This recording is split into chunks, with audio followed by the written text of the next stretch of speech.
here with my friends from Gosford Grooming. This is Charmaine and Starla. We're going to talk about nails, what you can do at home, tools that you need, and just some tips to make your dog more comfortable when you're trimming nails. Or if you're not going to do it yourself, some things that you can do to prepare your dog so that when your professional does trim their nails, it makes it a lot easier for the dog. Do you want to start off with your bits of equipment there, Charmaine? Sure. There's a couple of styles of different nail clippers. We have the guillotine style nail trimmers as well as the scissor style, which have a safety guard on them as well, which is probably, which means you can't clip too much of the nail all in one go when you use the safety guard. They're the favourite standby ones for most people, aren't they? That style. Yep. So do you want to show us how we start? So what's the first thing that you would do before you even picked up the nail clippers? So it's probably good to have your dog up on the outdoor table or up to have the dog in your zone and on a table to have its nails done. I tend to always move the dog and hold its legs and paws in its natural movement as well. So I wouldn't be pulling the dog's leg right up. Always push it backwards.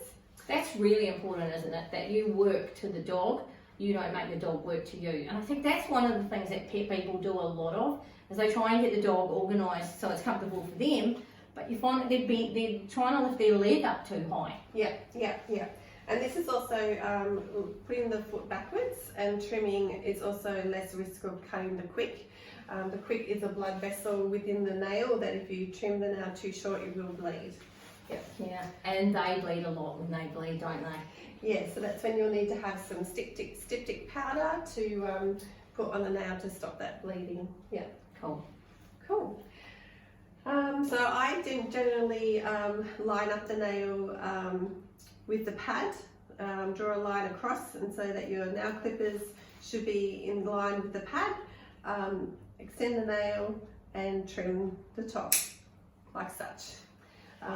Completely painless and non-eventful, just what we want to see. Yeah. Oh, little star. Yeah.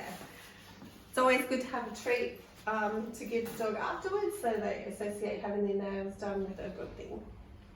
That's awesome. So what else can we do? How can we prepare our dogs to be standing here for, how long does it take to do that many nails? Well, a professional groomer can do all the nails in under a minute, but an average pet person probably takes a minute to do one nail. That'd be right. Yeah. So what are some of the things that they can do at home to get their dog used to standing for that long? So yeah, practice stand, stay command, and practice still as the statue command. Shake hands. If you can teach your dog to shake hands, it gets used to having its paws and feet handled.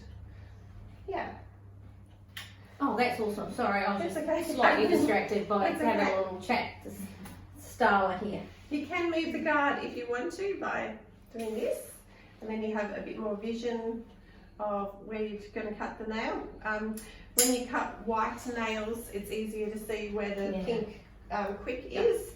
So black nails are a little bit more trickier. Yeah. So what would you do with a black nail? Would you just take a smaller piece off for the dog? Yeah. Just even if you can only manage just to take a little bit often is better than trying to take half the nail off all in one go.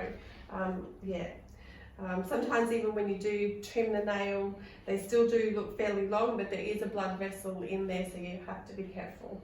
That's awesome. I reckon that's going to be really helpful. Thank you. Thanks.